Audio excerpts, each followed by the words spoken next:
여러분 안녕하세요. 이재우 사이언스TV의 정희성 강사입니다. 자, 오늘은 아미노산에 대해서 이야기해 보도록 하겠습니다. 아미노산이라고 하는 것을 여러분 많이 들어보셨을 겁니다. 아미노산 음료와 같이 이런 음식물 속에 포함되어 있다는 것으로 좀 알려져 있는데요. 자, 아미노산이라고 하는 것은 단백질을 만드는 주요 성분이다라고 보시면 되겠습니다. 이 아미노산이 여러 개가 모여서 단백질이 만들어지는데, 이 아미노산의 종류에 따라서 어떤 단백질이 만들어지는지가 결정이 됩니다. 그러면 이 아미노산을 먼저 알아야 여러분 단백질에 대해서 이해할 수가 있겠죠. 자, 그러면 우리 아미노산에 대해서 한번 살펴보도록 하겠습니다.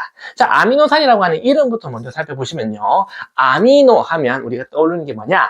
아미노기라고 하는 NH2가 떠오르겠죠. 그리고 산이라고 하면 우리가 잘 아는 누구? COOH가 붙어서 만들어질 수 있는 카르본산이 있습니다. 자, 그래서 이 아미노산이라고 하는 것은요, 아미노기가 붙은 카르본산이다 라고 이해하시면 좋겠습니다. 그래서 이 아미노기와 카르본산, 즉 카르복시기가 동시에 붙어서 만들어지는 분자를 우리는 아미노산이라고 부르고 있습니다. 그 중에서도 이렇게 하나의 탄소에 아미노기와 카르복시기가 동시에 붙어 있는 이러한 분자를 우리는 알파 아미노산이다 라고 부르고 있습니다. 자, 그러면 이 알파 아미노산은 대략적인 구조에 공통점이 있는데, 자, 이렇게 아미노기와 카르복시기가 있고, 그리고 수소가 하나 붙어 있습니다. 그리고 나머지 한쪽에는 여기 R이라고 쓰여 있는 이 부분이 바로 측사라고 하는, 엽사슬이라고 하는 이름으로 불리는 아미노산의 종류를 결정짓는 또 다른 구조라고 보시면 되겠습니다. R이라고 하는 측사가 어떠한 구조를 갖느냐에 따라서 이 전체 아미노산의 특징과 이름이 결정된다고 보시면 좋겠습니다. 자, 그러면 이 아미노산은 몇 가지 종류가 나올 수가 있느냐? 아미노산은 약 20가지 종류가 있다고 생각하시면 되겠습니다. 자, 그런데 이 20가지의 아미노산이 전부 다 우리 몸에서 만들어질 수가 있느냐? 그렇진 않아요. 한 10가지 정도가 만들어집니다. 그러면 이 10가지 정도는 우리 몸에서 만들어지니까 우리 몸에 필요한 단백질을 만들어내는데 좋은 재료가 될 수가 있겠죠. 하지만 나머지 10가지 정도는 우리 몸에서 만들어지지 않거나 만들어지기 어렵습니다. 자, 그러면 우리는 어떻게 해야 될까? 우리 몸에 필요한 단백질을 만들기 위해서는 20가지의 아미노산이 골고루 필요한데 우리 몸에서 만들어지지 않는 아미노산도 있기 때문에 우리는 이것들을 필수적으로 섭취를 해서 얻어야 되겠죠. 이렇게 필수적으로 먹어서 섭취해야 되는 아미노산들을 우리는 필수 아미노산이라고 부르고 있습니다. 그래서 우리는 아미노산 음료 같은 경우에 필수 아미노산이 포함되어 있다라는 말을 종종 보신 적이 있을 겁니다. 자, 그 필수 아미노산이라고 하는 것은 우리 몸에서 만들어지지 않기 때문에 필수적으로 먹어서 얻어야 되는 아미노산이다라는 의미로 받아주시면 좋겠습니다.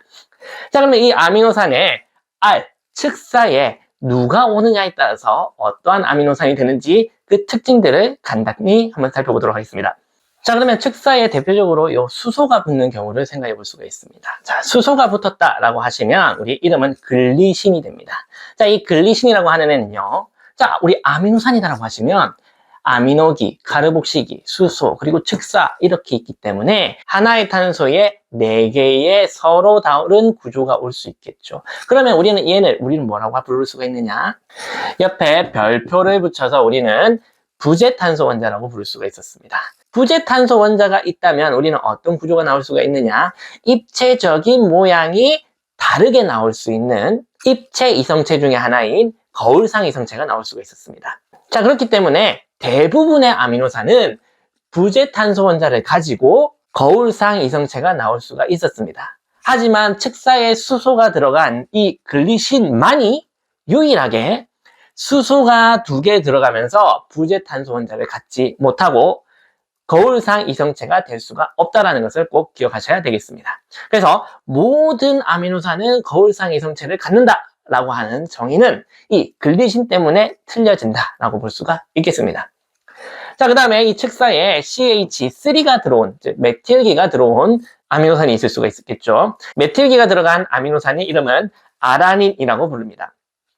자, 그러면 이 아라닌은 왜 중요하냐? 분자가 글리신 다음으로 간단한 분자로 우리 몸에 있는 단백질에 많은 요소가 이 아라닌으로 구성되어 있다고 볼 수가 있겠습니다. 즉, 아라닌이 단백질 구성하는 아미노산의 가장 큰 비율을 차지하고 있다고 생각해 줄 수가 있겠습니다. 자, 그래서 이 아라닌도 함께 알아보시고요. 자, 이 아라닌은 부재탄소 원자를 가질 수가 있고, 그러면 거울상 이성체를 만들 수가 있겠죠. 그렇기 때문에 아라닌부터는 거울상 이성체를 만들 수가 있다라고 생각하시면 되겠습니다.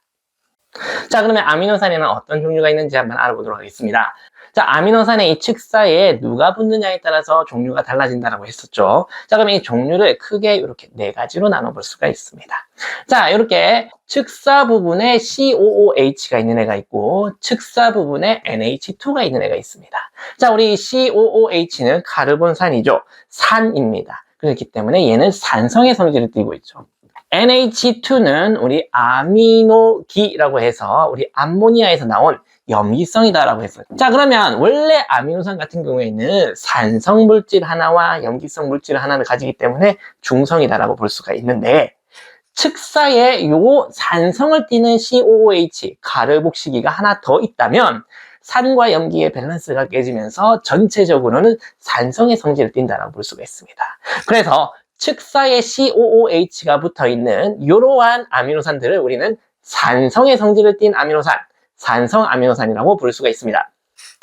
산성 아미노산의 대표적인 예는 아스파라긴산, 콩나물에 많이 있다고 하죠. 그리고 글루타민산, MSG의 주성분이 되는 글루타민산이 되겠습니다. 자, 그러면 여기 측사에 누가 붙느냐? NH2가 붙는 경우도 있겠죠. 아미노기가 더 붙습니다. 그러면 전체적으로 염기의 개수가 많아지니까 이렇게 생긴 아미노산은 염기성이 있는 아미노산이다. 즉 염기성 아미노산이다라고 부를 수가 있겠습니다.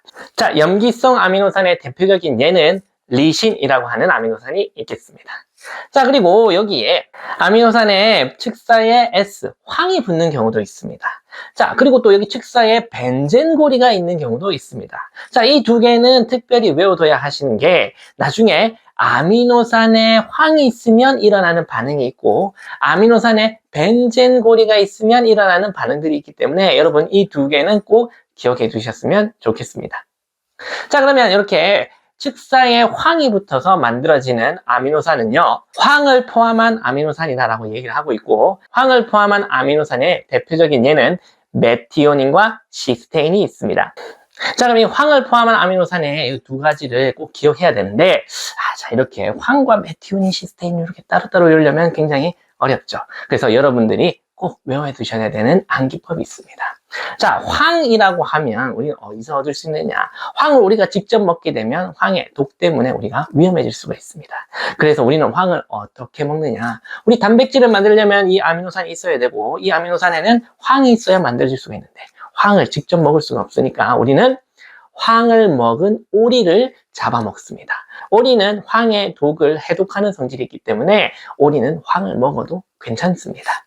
자, 그러면 이 황을 먹은 오리를 우리는 뭐라고 부르느냐? 유황오리라고 부르죠. 그래서 오리 전문점이, 오리고기 전문점에 가시면 유황오리다, 이렇게 이런 이름이 있습니다. 그래서 유황오리라고 하는 것이 유황을 먹은, 황을 먹은 오리다라는 뜻이고, 이 오리를 먹게 되면 우리는 황이라고 하는 원소를 우리 몸에 넣을 수 있기 때문에 이러한 아미노산을 쉽게 만들어서 더 다양한 단백질을 만들 수가 있을 겁니다. 자, 그래서 이 황을 필수적으로 먹어야 되는데, 황을 먹으려면 우리는 뭐 해야 된다? 오리를 잡아야 되겠죠.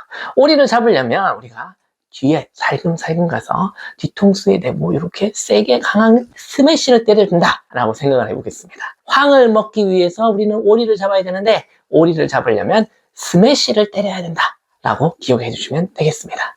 자, 스매시입니다. S, 황을 얻기 위해서는 뭐가 있어야 된다?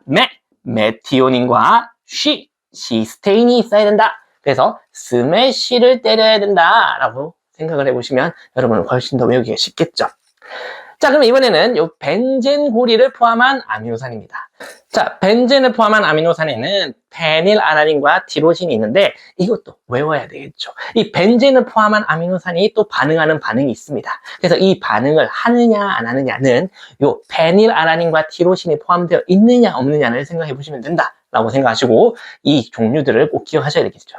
자, 그럼 얘는 또 어떻게 외우느냐? 자, 우리 여기 벤젠고리가 있습니다. 자, 벤젠고리죠. 육각형에 자, 이렇게 이쁘게 생겼습니다.